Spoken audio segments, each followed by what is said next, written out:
ఇంటి పనులుంటాయి, వంట పనులుంటాయి, అడుగు పెట్టిన కంచి అన్ని నువ్వంటాయి. చాతగా కాపోయినా సాపేసి వండొద్దు, సత్తువా తెచ్చుకొని సాధించి తీరాలే. ఏం చేస్తున్నావు నాన్నది? నీ ఈడు సిన్ననే నువ్వెట్లి చూస్తావు బిడ్డ, జర్రయాదిలా జర్రయాదిలా జర్రయాది చూపోవి బిడ్డ, అడుగు పెడుతున్న తోరిల్లు.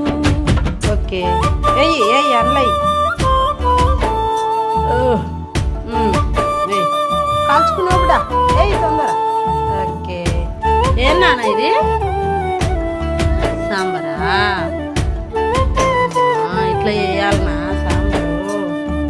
మన ఇంటి కాడోలే పొద్దెక్కి లేవద్దు, సీకటి మోకన కిలివు కాలే, పక్కింటి ఆళ్ళతో పంచాయతీలొద్దమ్మ, నోరున్న అడుగని ఊరంతా అంటారే.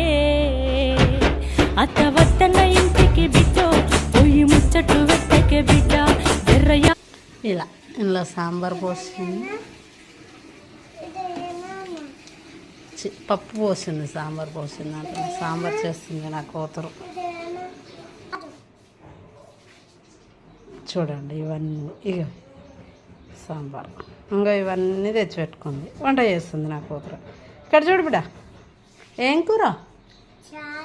ఏం చారు? ఆనంకాయ చారు చేస్తున్నావా? ఆనంకాయ చారులో ఏమేమి వేసినావు నాన్న?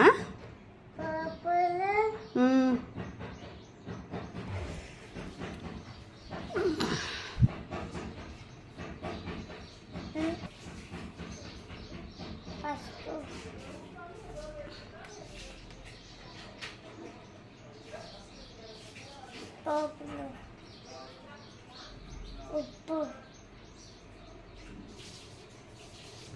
పచ్చిమిరపకాయ,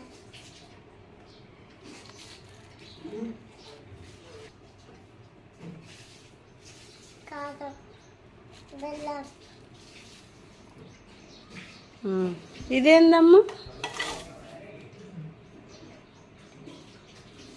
చింతపండా? అమ్మ చింతపండు కూడా వేసినావా డాడీ? నీకు తెలుసా? అది డబ్బేంది? ఆ డబ్బేంది? చట్నీ. ఓకే చూడండి, ఆ డబ్బాలో ఏంది బిడ్డ? ఆ డబ్బాలో ఏందమ్మా? ఆ డబ్బా ఏంది? ఆ డబ్బా ఏంది? సాంబార్ పొడి. సాంబార్ పొడి. ఆ డబ్బింది వెనకాల